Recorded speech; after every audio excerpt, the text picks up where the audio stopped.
बहुत बहुत स्वागत है दोस्तों आप सभी का विकास स्टडी पॉइंट में।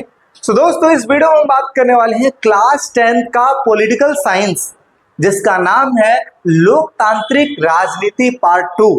इसका फर्स्ट चैप्टर करने जा रहे हैं जिसका नाम है सत्ता की साझेदारी यानी कि पावर ऑफ शेयरिंग। ठीक है, चलिए चीजों की शुरुआत करते हैं और देखते हैं कि इस चैप्टर में हम कौन कौन सी चीजें पढ़ने वाले हैं। सबसे पहले मैं आपको बता दूं ये जो चैप्टर है बहुत ही ज्यादा, एक तो छोटा भी है, दूसरे नंबर पे बहुत ही ज्यादा नॉलेजेबल फुल चैप्टर है। अगर कोई बच्चा इसको अगर पढ़ता है अच्छे से तो इसमें बहुत सारे कंटेंट ऐसे हैं जिसको वो अपनी लाइफ में उतार सकता है, क्योंकि इसमें इस तरीके से चीजों को सॉल्व करवा के दिखाया गया है। साथ ही साथ अगर कोई बच्चा राजनीति में इंटरेस्ट लेता है उसके लिए तो समझो कि एक बहुत ही बढ़िया चैप्टर है। वो सारी चीजें बहुत ही इजीली समझ में आएगा उसको और बहुत सारा नॉलेज देखने को मिलेगा। तो चलिए करते हैं चीजों की शुरुआत और देखते हैं कि इस चैप्टर में कौन कौन सी चीजें पढ़ने वाले हैं। सबसे पहले मैं आपको बता दूं कि अगर किसी बच्चे को नोट चाहिए डिस्क्रिप्शन में मेरा नंबर दिया हुआ है, आप मुझे मैसेज करिए, वहां से आप लोग नोट्स लीजिए और चीजों को अच्छे से करिए। ठीक है, तो चलिए अब करते हैं चीजों की शुरुआत। देखिए सबसे पहले मैं आपको बता दूं यहाँ पे चैप्टर का जो नाम है सत्ता की साझेदारी। ठीक है, सत्ता का मतलब होता है जी पावर। क्या होता है? पावर। ठीक है, पावर की साझेदारी का मतलब क्या हुआ? पावर की साझेदारी का मतलब होता है भागीदारी। क्या होता है इसका मतलब? इसका मतलब ये होता है जैसे मान लेते हैं कि कोई चीज है, जैसे मान लेते हैं पावर ही है। अगर पावर दो व्यक्ति यहाँ पर है तो इन दोनों व्यक्तियों में पावरों को बांट देना, मतलब क्या करना? 50-50% में चीजें दे देना, इसी को कहते हैं भागीदारी। ठीक है, यानी कि यहाँ पर हम बात करने वाले हैं दो देशों के बारे में। एक का नाम है बेल्जियम और दूसरे का जो नाम है वो उसका नाम है श्रीलंका। तो बेल्जियम एक देश है जो कि यूरोप का देश है। ऐसे ही अगर एशिया में अगर देखा जाए तो श्रीलंका भारत के दक्षिण में आता है। ठीक है, तो यहाँ पर ना कुछ प्रॉब्लम चल रही थी। क्या प्रॉब्लम चल रही थी कि यहाँ पे जो रहने वाले जो लोग हैं ना उसमें ना बहुत सारे वैरायटी के लोग थे। जैसे हमारे देश में क्या है, हिंदू हैं, मुस्लिम हैं, जैन हैं, सिख हैं, ईसाई हैं, ये सब है। ऐसे ही यहाँ पर भी डच लोग रहते थे। और कौन रहते थे?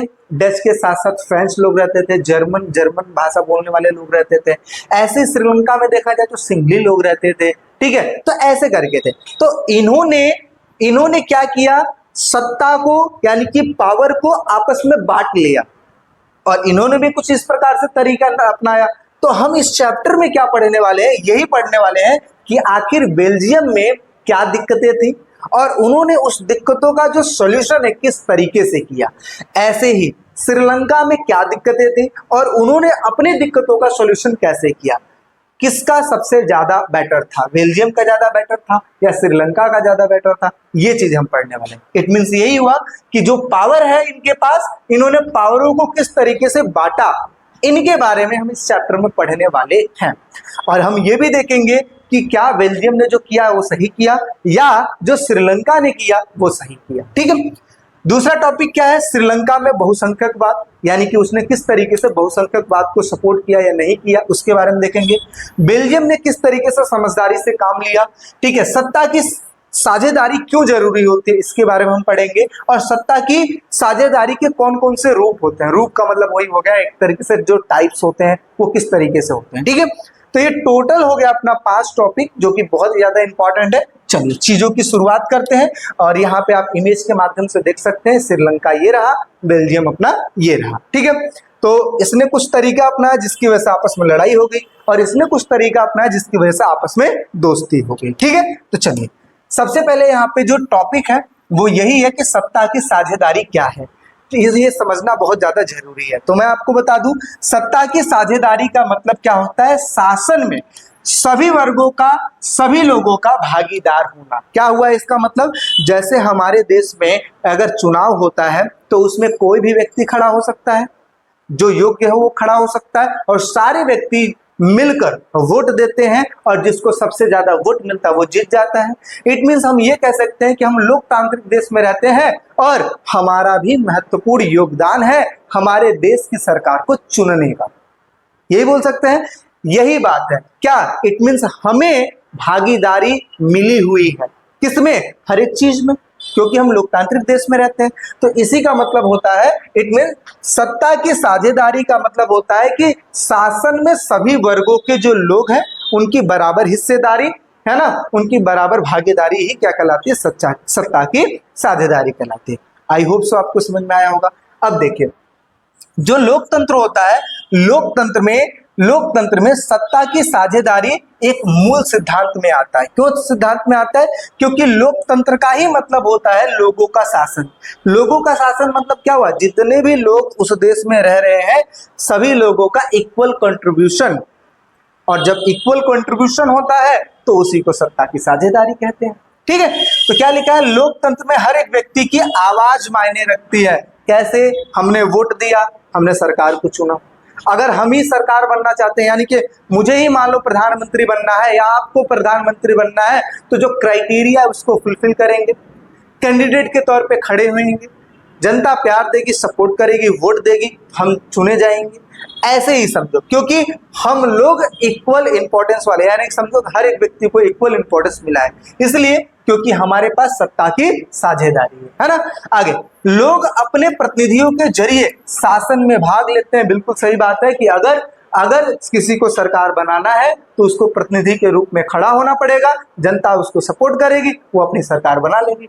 तो इट मीन्स हम ये कह सकते हैं कि सत्ता की साझेदारी का मतलब क्या होता है, इसका मतलब होता है कि शासन में सभी लोगों की हिस्सेदारी होना ही सत्ता की साझेदारी कहलाती है। समझ में आ रही बात? चलिए भाई, अब आगे बात करते हैं, अब मेन स्टोरी पे आते हैं जहां से क्वेश्चन बनते हैं, उस चीज को समझते हैं। देखिए, सबसे पहले मैं आपको बता दूं, यहाँ पे जो पहला टॉपिक है बेल्जियम और श्रीलंका। तो सबसे पहले ये जो डिटेल लिखा हुआ है ये बेल्जियम का डिटेल लिखा हुआ है, और नेक्स्ट स्लाइड पे श्रीलंका का डिटेल लिखा हुआ है। ठीक है, चलिए, बेल्जियम कहाँ है भाई? तो ये आप देख सकते हैं यूरोप का एक छोटा सा जो देश है उसे कहते हैं बेल्जियम। जैसा कि इसको जूम करके यहाँ पे दिखाया गया है, ये जो एरिया है ये क्या है, बेल्जियम है। ठीक है, इसको और थोड़ा जूम किया जाए तो यहाँ पे इस तरीके से आपको देखने को मिलेगा, ये जो आपको येलो रंग का पूरा जो दिखाई दे रहा है ये क्या है, पूरा बेल्जियम है। ठीक है, अच्छा, आसपास में और कौन कौन से देश हैं जी? तो देखिए, यहाँ पे जर्मनी है, ये हो गया नीदरलैंड, नीचे बात करते हैं ये जो ग्रीन कलर का लक्समबर्ग हो गया, इधर हो गया फ्रांस हो गया।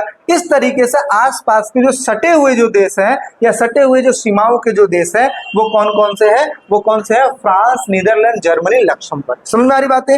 इतनी समझ में आ रही? चलो ठीक है, अब हम बात करते हैं कि सबसे पहले ये एरिया की। ठीक है, देखिए यहाँ पे क्या लिखा है कि बेल्जियम यूरोप का एक छोटा सा देश है, जैसे कि मैंने आपको बताया। क्षेत्रफल की अगर मैं बात करूं तो अपने देश का जो हरियाणा है ना, हरियाणा का जो क्षेत्रफल है उससे भी जो कम है वो किसका क्षेत्रफल है? वो क्षेत्रफल है बेल्जियम का। यानी कि हरियाणा से भी छोटा क्षेत्रफल किसका है?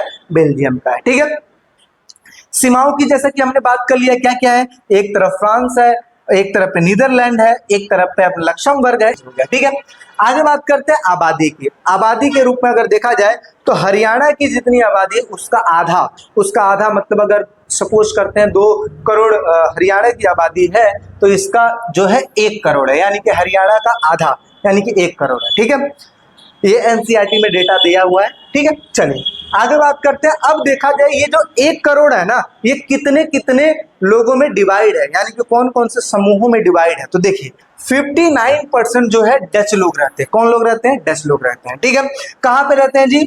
फ्लोमिस में रहते हैं, यानी कि बेल्जियम में जगह है फ्लोमिस, वहां पे रहते हैं। ठीक है, इसके साथ साथ 40% जो रहते हैं वो रहते हैं बुलोमिया में रहते हैं। कौन रहते हैं? फ्रेंच लोग रहते हैं। और इसके साथ साथ 1% लोग ऐसे हैं जो कि जर्मन भाषा बोलते हैं। ठीक है, जो कि क्या बोलते हैं? जर्मन भाषा बोलते हैं। तो इस तरीके से तो टोटल अगर कहा जाए तो 1 करोड़ की आबादी में 59 लाख जो हो गए वो डच लोग हैं। ठीक है, 40% जो हो गए फ्रेंच लोग हो गए, 1% जो जर्मन भाषा बोलते हैं। ठीक है, अब अगर देखा जाए तो मान लेते हैं जो देश है, ये जो बेल्जियम देश है, इसमें सबसे ज्यादा जो आबादी है वो किसकी है? डच की है। किसकी है? डच की है। और उसके बाद जो आबादी है वो किसकी है? फ्रेंच की है। ठीक है, ये हो गया फ्रेंच की आबादी। ठीक है, अब एक चीज और देखते हैं, मान लेते हैं इसकी जो राजधानी है, इसकी राजधानी है ब्रुसेल्स। क्या नाम है इसका? ब्रुसेल्स नाम है। अब ब्रुसेल्स में अगर जनसंख्या की बात किया जाए तो इसके जस्ट अपोजिट है। क्या अपोजिट है भाई? ब्रुसेल्स में रहने वाले जो लोगों की संख्या है वो 80% अगर देखा जाए वो किसकी है? फ्रेंच की है। किसकी है? फ्रेंच की है। और इसके साथ साथ अगर देखा जाए 20% की जो जनसंख्या है वो किसकी है? डच की है। इट मीन्स अगर देखा जाए तो देश में डचों की संख्या कितनी है? 59% और फ्रेंचों की संख्या कितनी है? 40%। यही अगर देखा जाए तो एक राजधानी की अगर मैं बात करूं तो यहाँ पे 80% जो रहते हैं वो फ्रेंच रहते हैं और 20% कौन रहते हैं, डच रहते हैं। यानी कि चीजें क्या है, बिल्कुल अपोजिट है ना।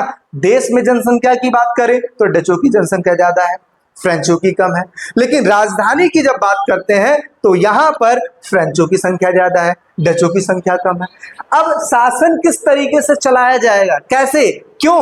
क्योंकि देश की बात करेंगे तो सरकार किसकी बनेगी, डच की बनेगी, क्योंकि जनसंख्या किसकी ज्यादा है, डच की ज्यादा है। अगर राजधानी की बात करें तो यहाँ पर फ्रेंचों की सरकार बनेगी, क्यों? क्योंकि फ्रेंच की जो जनसंख्या वो ज्यादा है। समझ में आ रही बात है? तो ये है थोड़ा सा कॉन्फ्लिक्ट वाला जगह। अब देखिए इसको किस तरीके से, क्या समझदारी लगाकर जो बेल्जियम की जो सरकार है उसको सॉल्यूशन में कन्वर्ट किया, क्योंकि आबादी कुछ इस तरीके से थी, क्योंकि एक जगह पे डचों का शासन, एक जगह पे फ्रेंचों का शासन, ऐसे करके था। तो उन्होंने किस तरीके से अपने समझदारी का यूज किया और कैसे चीजों को डिवाइड किया, इसके ऊपर हम आगे बात करने वाले हैं। तो अभी आपको पूरा मैटर समझ में आ गया कि यूरोप में एक छोटा सा देश है जिसका नाम है बेल्जियम, और बेल्जियम की आबादी इस तरीके से डिवाइड है, जिसमें राजधानी में अगर देखा जाए तो 80% लोग फ्रेंच रहते हैं, 20% डच रहते हैं। अगर पूरे देश में देखा जाए तो 59% डच रहते हैं, 40% फ्रेंच रहते हैं। और सबसे बड़ी बात तो जो ये अल्पसंख्यक है, इनका क्या होगा, चलो इनका तो समझ में आता है, इनका भी समझ में आता है, अल्पसंख्यकों का क्या होगा, इन सभी चीजों के बारे में हम आगे देखने वाले हैं। ठीक है, तो ये स्टोरी आपको समझ में आई। अच्छा, थोड़ा सा और आगे बढ़ते हैं, चीजों को और देखते हैं। तो देखिए क्या लिखा है, फ्रेंच लोगों की संख्या कम थी। कहां कम थी, जैसा कि मैंने आपको बताया कि जो फ्रेंच लोगों की संख्या, देश की अगर मैं बात करूं तो फ्रेंचों की संख्या कम थी। क्यों थी? क्योंकि इनकी संख्या तो 40% थी। इसके बावजूद वो डचों की तुलना में ज्यादा समृद्ध थे और ताकतवर भी थे। यानी कि अगर देखा जाए तो जो फ्रेंच लोग थे वो ज्यादा समृद्ध थे, मतलब ज्यादा अमीर थे। ठीक है, इसके साथ साथ जो डच लोग थे वो गरीब थे। ठीक है, बेशक जनसंख्या इनकी ज्यादा थी, 59% थी, लेकिन इसके बावजूद भी ये गरीब थे। ठीक है, जैसे जैसे डचों को शिक्षा मिलनी शुरू हो गई, फ्रेंच लोगों से ये धीरे धीरे नाराज रहना शुरू करने लगे। आगे चल के 1950 से 1960 में दोनों समूहों में तनाव जैसी स्थिति समझ में आने लगी, और इसका सबसे ज्यादा जो असर है ना वो कहाँ देखने को मिला, ब्रुसेल्स में देखने को मिला, क्योंकि वहां पर चीजें बिल्कुल अपोजिट थी। मैंने बताया कि पूरे देश की अगर मैं बात करूं तो डचों की संख्या ज्यादा है, लेकिन मैं एक पार्टिकुलर राजधानी की बात करूं तो वहां पे फ्रेंचों की संख्या ज्यादा है। ठीक है, तो इसकी वजह से थोड़ी कॉन्फ्लिक्ट जैसी चीजें हमारे सामने आ गई। लेकिन आगे हम पढ़ेंगे किस तरीके से चीजों को इन्होंने हल किया, और उससे पहले हम बात कर लेते हैं श्रीलंका के बारे में, क्योंकि एक मैटर तो हमें समझ में आ गया बेल्जियम के बारे में, अभी हम मैटर समझने वाले श्रीलंका के बारे में। तो देखिए क्या लिखा है, श्रीलंका एक द्वीपीय देश है। क्या है, एक द्वीपीय देश है, क्योंकि चारों साइड से देखो पानी पानी है ना। आगे, श्रीलंका एक द्वीपीय देश है जो कि तमिलनाडु के दक्षिण तट से कुछ किलोमीटर की दूरी पे है, यानी कि तमिलनाडु से अगर देखा जाए कुछ किलोमीटर की दूरी पे है। ठीक है, क्षेत्रफल की दृष्टि से देखा जाए तो हरियाणा के बराबर है। बेल्जियम क्या था, हरियाणा से छोटा था, लेकिन ये इसके बराबर है। आबादी की बात करें तो लमसम 2 करोड़ के आसपास की आबादी है।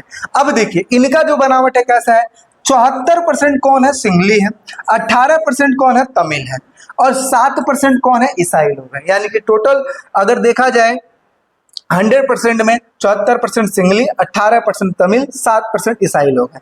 सिंगली और तमिल दोनों भाषा बोलते हैं, यानी कि जो ईसाई जो लोग हैं ये कौन कौन सी भाषा बोलते हैं, सिंगली भी बोल लेते हैं, तमिल भाषा दोनों करके बोलते हैं। ठीक है, अब तमिलों की अगर मैं बात करूं तो जो 18% जो तमिल है ये भी 2 हिस्सों में डिवाइड है। कौन कौन से हिस्सों में, पहला 13% श्रीलंका के मूल तमिल है। श्रीलंका के मूल तमिल का मतलब क्या हुआ, ऐसे लोग जो तमिल में ही ऐसे लोग जो श्रीलंका में ही स्टार्टिंग से रहते हुए आ रहे हैं, स्टार्टिंग से। तो इट मीन्स हम ये कह सकते हैं कि 13% ऐसे हैं जो कि श्रीलंका मूल के तमिल हैं। ठीक है, इसके साथ साथ 5% ऐसे हैं जो हिंदुस्तानी तमिल है। इसका मतलब क्या हुआ, इसका मतलब ये हुआ कि ये किसी काम से गए श्रीलंका में और वहीं जाके बस गए। ऐसे कितने लोग हैं, फिर 5% लोग हैं। ठीक है, आगे सिंगलियों में बहुत ज्यादातर है, यानी कि अगर देखा जाए तो इन सिंगलियों में बहुत ज्यादातर है। ठीक है, आगे तमिलों में हिंदू और मुस्लिम दोनों है, यानी कि जो तमिल देखा जाए इनमें कुछ लोग हिंदू हैं तो कुछ लोग मुस्लिम हैं। समझ में आ रही बात। तो इस तरीके से अगर देखा जाए तो श्रीलंका का स्ट्रक्चर है, जैसा कि मैंने आपको बताया, वहां पे जो सिंगली है 74% सिंगली है, 18% तमिल है, 7% ईसाई लोग हैं। ठीक है, अगर तमिलों की बात किया जाए तो ये भी दो टाइप्स के हैं। एक वो जो स्टार्टिंग से वहीं पे है, वहीं के रेसिडेंट है बहुत पहले से, कितने परसेंट है, 13% है। और 5% वो लोग हैं जो कि हिंदुस्तान से कहाँ चले गए, तमिल में चले गए, किसी रीजन से चले गए, मान लो जॉब के पर्पज से या ले जाया गया इनको किसी काम से, वो वहीं जाके बस में सेटल हो गए। ठीक है, तो इस वजह से श्रीलंका में टोटल 18% तमिल हो गए। अच्छा, इन तमिलों में भी अगर देखा जाए तो कुछ लोग हिंदू हैं, कुछ लोग मुस्लिम हैं, और सिंगलियों में अगर देखा जाए तो ज्यादातर जो लोग हैं वो है बौद्ध। ठीक है, यानी कि बौद्ध ज्यादा वहां पे है। यहां तक समझ में आ गया। अब देखिए, अब चीजें क्या हो रही है वहां पे, यहाँ पे चीजें ये हो रही है क्योंकि श्रीलंका में जो सिंगलियों की संख्या ज्यादा है, तो आगे चल के इन्होंने कुछ ऐसा काम किया जिसकी वजह से सिंगलियों को सबसे ज्यादा महत्व मिलने लगा। अब तमिलों को लगा गुस्सा कि भाई तमिल 18% है माना, लेकिन इसके बावजूद भी हमें भी तो कुछ महत्व मिलना चाहिए। तो जब उनको महत्व नहीं मिला तो आपस में लड़ाई करना शुरू कर दिए। तो यही चीज है, यही एक कॉन्फ्लिक्ट है जो कि हम समझने वाले हैं। तो देखिए क्या टॉपिक लिखा है, श्रीलंका में बहुसंख्यकवाद। तो क्या हुआ, सन 1948 में श्रीलंका स्वतंत्र राष्ट्र बना, यानी कि आजाद कब हुआ था, 1948 में। जैसे हमारा देश आजाद हुआ था 1947 में, ऐसे ये कब आजाद हुए थे, 1948 में। ठीक है, सिंगली की संख्या ज्यादा होने के कारण वो अपना प्रभुत्व स्थापित कर लिए। क्यों, क्योंकि 17%, 74% अगर देखा जाए, 74% अगर देखा जाए तो ये कौन थे, ये थे सिंगली लोग, तो इनका प्रभुत्व ज्यादा होने लगा। आगे 1956 में एक कानून बनाया गया जिसके तहत ये कहा गया कि सिंगली को एकमात्र राजभाषा घोषित कर दिया, यानी कि ये जो भाषा बोलते हैं उसी को राजभाषा घोषित कर दिया जाए। ठीक है, आगे चल के जिसकी वजह से सिंगलियों को छूट मिलनी शुरू हो गई, जैसे उनको प्राथमिकता मिल गई। प्राथमिकता मतलब होता है प्रायोरिटी देना, इंपॉर्टेंस देना, उनको मिलना शुरू हो गया। जैसे इन स्कूलों में उनको ज्यादा महत्व मिलने लगा, सरकारी नौकरियों में ज्यादा महत्व मिलने लगा। श्रीलंका की संविधान में सिंगलियों के लिए विशेष प्रावधान बना दिए गए, है ना, अच्छे अच्छे प्रावधान बना दिए गए। आगे चल के अब दोनों समूहों में तनाव हो गया, क्योंकि जब ज्यादातर आप इंपॉर्टेंस किसको दोगे, सिंगलियों को दोगे, तो तमिल क्या करेंगे, तमिलों को तो गुस्सा आएगा ही। ठीक है, तो आपस में विवाद हो गया। आगे क्या होता है, श्रीलंकाई तमिलों ने अपनी राजनीतिक पार्टी बना ली, यानी कि जो तमिल लोग थे वहां पे इन्होंने अपनी एक पार्टी तैयार कर ली। आगे तमिल को राजभाषा बनाने तथा नौकरियों तथा क्षेत्रीय स्वायत्तता की मांग करना शुरू कर दिया। सबसे पहले इन्होंने ये कहा कि भाई जैसा कि आपने सिंगली को राजभाषा बना दिया, हमारी भी राजभाषा बनाओ। अच्छा, दूसरी चीज इन्होंने ये कहा कि आपने सिंगलियों को नौकरी में छोड़ दिया, तो हमें भी तो दो नौकरी में छोड़। साथ ही साथ क्षेत्रीय स्वायत्तता दो कि भाई हमारे जिस जगह पे हम भी रह रहे हैं उसको भी ज्यादा महत्व दिया जाए। ठीक है, इस तरीके से इन्होंने करना शुरू कर दिया। और इन्होंने एक पार्टी तैयार की जिसका नाम था LTTE, जिसको वैसे देखा जाए तो लिट्टे कहा जाता है, यानी कि liberation of tiger Tamil Eelam, ऐसे करके संगठन बना दिया। ठीक है, 1980 के दशक तक उत्तर पूर्वी श्रीलंका में स्वायत्त तमिल ईलम सरकार बनने की मांग को लेकर अनेक राजनीतिक संगठन बने। यानी कि अगर देखा जाए तो मान लेते हैं कि ये अगर श्रीलंका है, इस तरीके से समझ लो, ये जो श्रीलंका है, तो ये जो उत्तर का एरिया है, उत्तर पूर्व का जो ये वाला एरिया है, इस जगह पे देखा जाए तो इन्होंने एक संगठन तैयार किया जिसका नाम था LTTE, और इन्होंने ये काम किया कि भाई हमें भी स्वायत्तता दी जाए, हमें भी नौकरी में छूट दी जाए। ये सब सारी बातें इन्होंने रखी गवर्नमेंट के सामने अपनी मांग को, जिसकी वजह से यह गृह युद्ध की स्थिति में पैदा हो गई और आपस में लड़ाई भी होनी शुरू हो गई। जैसा कि आप देख सकते हो कि आपस में गृह युद्ध करना इन्होंने शुरू कर दिया, जिसकी वजह से हजारों लोगों की जानें गई। कई सारे लोग परिवार को लेकर पलायन कर गए। पलायन करने का मतलब होता है चले जाना, कहीं और चले जाना, है ना, इस तरीके की चीजें हो गई। कुछ लोगों की रोजी रोटी भी छीन गई थी, क्योंकि जब गृह युद्ध जैसी स्थिति रहेगी तो भाई मान लो जहाँ पे गृह युद्ध हो रहा है या फिर जहाँ पे ऐसी स्थिति है वहां पे कौन जाके अपनी दुकान खोलेगा, है ना, इस प्रकार से चीजें। तो ये आप देख सकते हो कि कुछ इस प्रकार से चीजें थी जहां पर सिंगली सरकार ने एक डिसीजन लिया, क्या उन्होंने अल्प बहुसंख्यकवाद को ज्यादा महत्व दिया। मतलब जिसकी संख्या ज्यादा है आप सोचो सरकार उसी की बनेगी, 74% जनसंख्या उसकी है तो सरकार उसी की बनेगी। जब सरकार उसकी बनेगी तो उस तरीके से अपने जो समूह के जो लोग रहेंगे उसको ज्यादा महत्व देंगे, और इसकी वजह से जो तमिल है और जो सिंगली है आपस में कॉन्फ्लिक्ट होना शुरू हो गया। चलिए आगे देखते हैं कि आखिर बेल्जियम ने ऐसा कौन सा डिसीजन लिया जिसकी वजह से वहां की जो जनता है वो सारी की सारी खुश थी, चाहे वो डच हो, चाहे वो फ्रेंच हो, चाहे वो जर्मन हो, कोई भी हो, सब के सब खुश थे। तो उसने ऐसा क्या किया उस चीज को देखते हैं। तो यही लिखा है कि बेल्जियम की समझदारी, ऐसे आखिर बेल्जियम की समझदारी किस तरीके से थी वो हम देखने वाले हैं। बेल्जियम के नेताओं ने श्रीलंका में अलग रास्ता अपनाने का फैसला लिया, यानी कि जैसे श्रीलंका वालों ने अपनाया है वैसे हमें फैसला नहीं लेना है, हमें कुछ अलग तरीके से फैसला लेना है। क्या लेना है? जैसे विविधताओं को स्वीकारा। इनका मानना यह था कि अगर माना कि हमारे देश में वैरायटी है, जैसे डच की संख्या है, फ्रेंच की संख्या है, तो हमें सबको स्वीकारना है क्योंकि हर एक व्यक्ति इस देश का नागरिक है। तो हमें कुछ ऐसा डिसीजन लेना है जो सबके फेवर में हो। ऐसा नहीं कर देना है कि नहीं हमारे में डचों की संख्या ज्यादा है तो हम डचों को ज्यादा महत्व दे दें, ऐसा नहीं होना चाहिए। ठीक है, आगे 1970 और 1993 के बीच उन्होंने संविधान में 4 संशोधन किए जिसकी वजह से किसी भी व्यक्ति को बेगानापन का एहसास ना हो। बेगानापन का मतलब क्या होता है? जैसे हमारे साथ गलत हो गया, इस तरीके से चीजें उनको ना फील आए। ठीक है, और सब मिलकर एक साथ रह सकें, इस वजह से उन्होंने 4 संशोधन किए। क्या क्या? पहला 1970 में उन्होंने संशोधन किया कि 3 भाषाई समुदायों को मान्यता मिलेगी। जैसे तीन भाषा के लोग थे, एक डच जो बोलते थे, एक जो फ्रेंच बोलते थे और एक जो जर्मन भाषा बोलते थे, उनको ज्यादा महत्व दिया गया, तीनों को ही। आगे 1990, अच्छा यहाँ पे आप एक चीज देखिए कि इनकी संख्या कितनी थी? 59% थी। इनकी संख्या कितनी थी? 40% थी। और जर्मन की कितनी थी? 1% थी। लेकिन फिर भी तीनों को महत्व दिया गया। वो चाहते तो जर्मन वाले को हटा सकते थे ना, नहीं कि उनको महत्व नहीं दे सकते थे ना, लेकिन फिर भी दिया गया।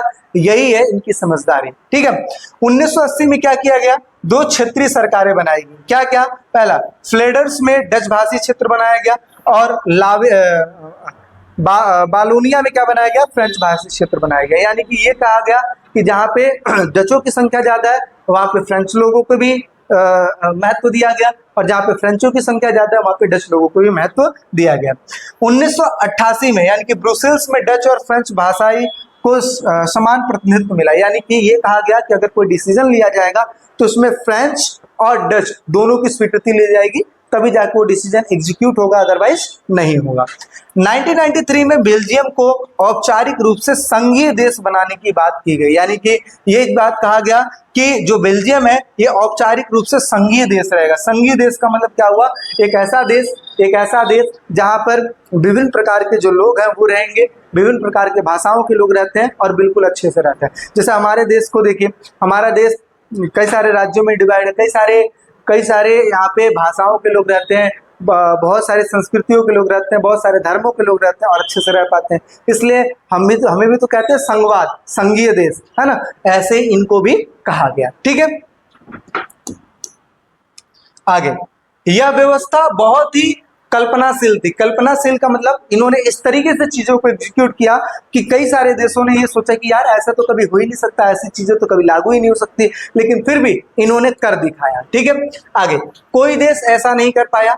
आगे केंद्रीय सरकार में डचों की संख्या फ्रेंचों की संख्या बराबर थी। कोई भी कानून तभी बनता था जब दोनों लोग सहमत होते थे।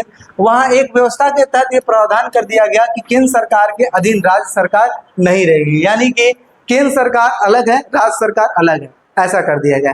ऐसा नहीं कि राज्य सरकार केंद्र सरकार के अधीन रहेगी। अधीन होने का मतलब क्या होता है? कंट्रोल रखना, ऐसा चीज नहीं रहेगा वहां पे। ठीक है, ब्रुसेल्स में अलग अलग सरकारें हैं। यानी कि फ्रेंच भाषी जिनकी संख्या ज्यादा थी ने आधी शक्ति डच भाषी को दे दी, यानी कि 50-50% की शक्ति को दे दी। यानी कि देखा जाए ब्रुसेल्स यानी कि जो राजधानी थी जिसमें 80% की जो जनसंख्या थी वो थी फ्रेंच की, ठीक है, और 20% की जो जनसंख्या थी वो थी डच की। तो यहाँ पर चीजों को ऐसा कर दिया गया कि महत्व इनको भी सेम दिया गया और इनको भी महत्व सेम दिया गया। इस प्रकार से व्यवस्थाएं बना दी गई। इसके अलावा वहां एक और सरकार थी जिसको कहते हैं सामुदायिक सरकार। ये क्या होता है सामुदायिक सरकार? सामुदायिक सरकार ऐसा सरकार जो इसको भी ध्यान देगी, इसको भी ध्यान देगी और जर्मन को भी ध्यान देगी। ठीक है, सबको ध्यान देगी। ऐसी चीजें व्यवस्थाएं करती थी। संस्कृति, शिक्षा, भाषा जैसे मसलों पर फैसला लेने का अधिकार सबको दे दिया गया। ठीक है, सामुदायिक सरकार को दे दिया गया कि भाई आप कोई भी ऐसा डिसीजन लेंगे जो सबके लिए सही होगा, चाहे वो डच हो, चाहे फ्रेंच हो, चाहे जर्मन हो, सबके लिए चीजें सही रहेंगी। तो आई होप सो आपको ये चीज समझ में आया होगा। ठीक है, अभी हमने क्या क्या चीज के बारे में बात किया? अभी हमने देखिए क्या चीज के बारे में बात किया। सबसे पहले हमने क्या देखा? हाँ, सबसे पहले हमने क्या देखा कि यहाँ पे सत्ता की साझेदारी क्या होती है, जो कि हमने ये चीज समझा कि सत्ता की साझेदारी मतलब क्या होता है कि शासन में सबका कंट्रीब्यूशन होना। फिर हमने ये देखा कि बेल्जियम किस तरीके से था, यहाँ पे क्या क्या दिक्कतें थी और बेल्जियम ने आगे चल के कौन कौन सा रास्ता अपनाया, जिसमें सबसे पहले हमने प्रॉब्लम की बात की। यहाँ पे फिर हमने श्रीलंका के बारे में देखा कि भाई श्रीलंका में भी सेम ऐसी दिक्कतें थी, लेकिन फिर भी आगे चल के श्रीलंका ने क्या चीजें अपनाया। श्रीलंका ने बहुसंख्यकवाद अपनाया। इट मीन्स ये कि श्रीलंका ने ये कहा कि भाई हमारे देश में जिसकी जनसंख्या ज्यादा है हम उसको ज्यादा प्रायोरिटी देंगे, जिसकी संख्या कम है हम उसको नहीं देंगे। ये प्रायोरिटी इस हिसाब से चीजों को किया और आगे चल के दंगे वगैरह भी हुए। लेकिन यहाँ पे बेल्जियम की जो समझदारी थी वो बिल्कुल ही अलग थी। उसने ऐसा किया 4 संशोधन किए और उसमें सबको मान्यताएं दी गई, चाहे वो डच हो, फ्रेंच हो, जर्मन हो, और इसकी वजह से वहाँ की जो जनसंख्या थी सबकी सब खुश थी। ठीक है, संस्कृति, शिक्षा, भाषा, इन सभी चीजों के लिए एक सामुदायिक सरकार बनाई गई जो कि सबके लिए काम करते थे। ठीक है, तो ये है इस चैप्टर का फर्स्ट पार्ट, जिसमें हमने कुछ टॉपिकों को किया है और जो थोड़े बहुत टॉपिक बचे हुए हैं उसको हम अगले पार्ट में करने वाले हैं। ठीक है, तो बाकी वीडियो कैसी लगी कमेंट सेक्शन में जरूर बताइएगा और सारी चीजों को एक्सप्लेन किया गया अच्छे से, एक बार दो बार जरूर देखिएगा। और इसके साथ साथ अगर कोई राय देना है, किसी भी चीज में कोई दिक्कत है तो कमेंट सेक्शन में कमेंट कर सकते हैं। और बेहतर स्टडी के लिए आप विकास स्टडी पॉइंट का ऐप जरूर डाउनलोड करें, वहां पर आपको सारी फैसिलिटी देखने को मिलेगी विदाउट एड। यूट्यूब पे देखेंगे तो ऐड चलेगा, लेकिन वहां आप देखेंगे तो ऐड नहीं चलेगा। तो बहुत ही अच्छे तरीके से आप स्टडी कर सकते हैं हमारे एप्लीकेशन पे। ठीक है, तो चलिए मिलते हैं एक नेक्स्ट वीडियो में। अभी के लिए फिर टेक केयर, बाय बाय।